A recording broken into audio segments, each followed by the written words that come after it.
Well, we want to talk now about the latest case dealing with companies using the internet to make money, but then trying to punish those who have figured out a way to get around paying for its service. Its service in this case is pornography, and the case is called Hard Drive Productions, Inc. versus Does 190. So here's what happened. The company Hard Drive Productions spent 2 months monitoring illegal downloads of their XXX rated movie, Amateur Allure. The company then took the IP addresses of those who illegally downloaded, and they asked the courts to give that company the names linked to those numerical internet IDs. The judge said no. Judge Howard Lloyd said the court realizes that this decision may frustrate plaintiff and other copyright holders who quite understandably wish to curtail online infringement of their works.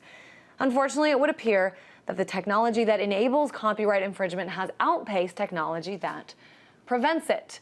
So I want to bring in Andrew Blake, one of the writers on our RT web team, to talk about this. And my first question, I just got to ask you, does this, I think this is the question on everyone's mind. I mean, does this mean that we can now download whatever we want? I mean, we've never really been able to download whatever we want. It's certainly a good step in the right direction, but I wouldn't even go as far as to say that it's good news. It's more of just not bad news. And when you say a step in the right direction, obviously it's not a step in the right direction for music companies and movie companies and porn companies who want to keep their products, you know, for sale. Yeah, instead they're just going to keep getting their products distributed to a wider and wider audience, and usually people are going to in turn go and purchase those and still drive their profits up, but they're looking for payoff in the immediate future, and a judge in California is saying, I don't think so. He's saying that a lot of these alleged sharers of copyrighted material were not shares of copyrighted material. And so what it's doing is it's making the internet more open for a lot of people to go ahead and do what they want without feel that they're going to be persecuted for crimes that they didn't actually commit. The judge seems to think that if Hard Drive Productions is given the IP addresses and identities of these people, they're just going to go ahead and just try to get them to settle out of court, which, if history is any precedent, is what always happens in these cases. Is what they are trying to do. Let's stay on this case for a second, and then we'll sort of talk about some broader implications. The judge, as you said, he said that he believed the company Hard Drive Productions was trying to use the courts, that it had no desire to actually litigate, but instead wanted to pursue you know, an extrajudicial business plan, I think is the words they used, against these possible infringers. So break this down for me.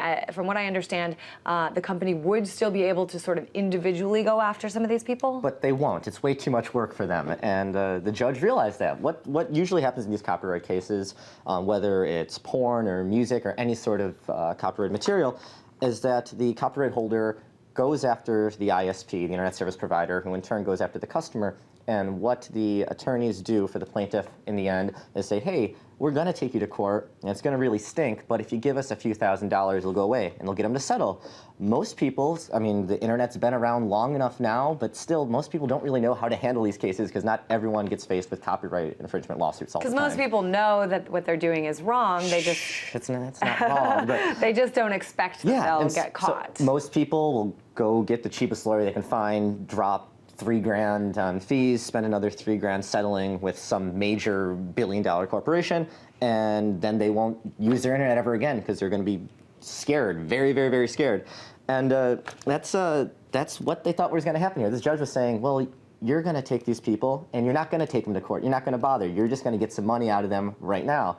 And you can't prove that these are the people that did it. Absolutely. So it's fantastic for anyone with an internet connection, but there's so much other stuff, like you're saying, that's going on right now. Well, yeah, that's what, I mean, this case in California was seen as a victory for those who believe, you know, that the internet should be a free and open society. And, you know, we sort of saw this with SOPA, the Stop Online Piracy Act.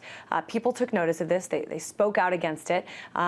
But this is not by any means the end of cases like this. Talk a little bit about some of the other things that are still out there right now. Well, when there was the whole SOPA and PIPA backlash, from late 2011 through earlier this year, before those bills were eventually just laid to rest, people were terrified that they were actually going to be enacted, they were going to be authorized, and the internet as we knew it was just going to be just destroyed. Not destroyed, but you know, not good. The freedoms that we enjoy on the internet absolutely. Curtailed, made in a major way. There was such tremendous backlash that all these congressmen just changed their stance, the companies backed off their support, and it's 2 months later, and they seem to think that the internet forgot that it was threatened for so long.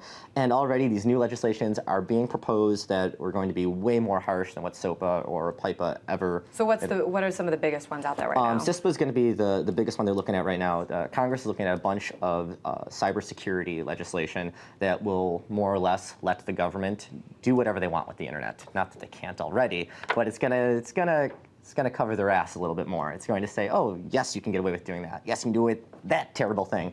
And if it becomes a reality, it's going to just destroy a lot of the freedoms of the internet.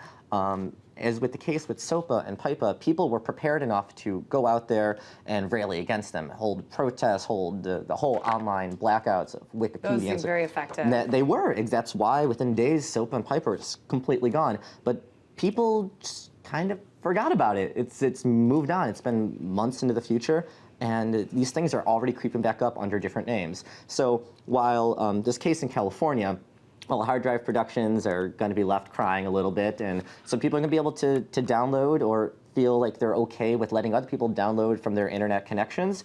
That's great news, but really it's just a small victory really in the grand scheme of things, because there's still a lot of things that anyone that uses the internet in America should be wary of. Yeah, we should point out, not only is it about the ability to do these things, there's also sort of the notion of what we're seeing, for example, in Great Britain, where they're about to pass a law that's going to allow their security agencies to sort of spy on them. It's also a matter of privacy, and those are issues that are certainly a big deal, something to watch out for. We appreciate your insight, because no problem. Sometimes it's hard to understand all this stuff, to be frank. Andrew Blake, RT web writer.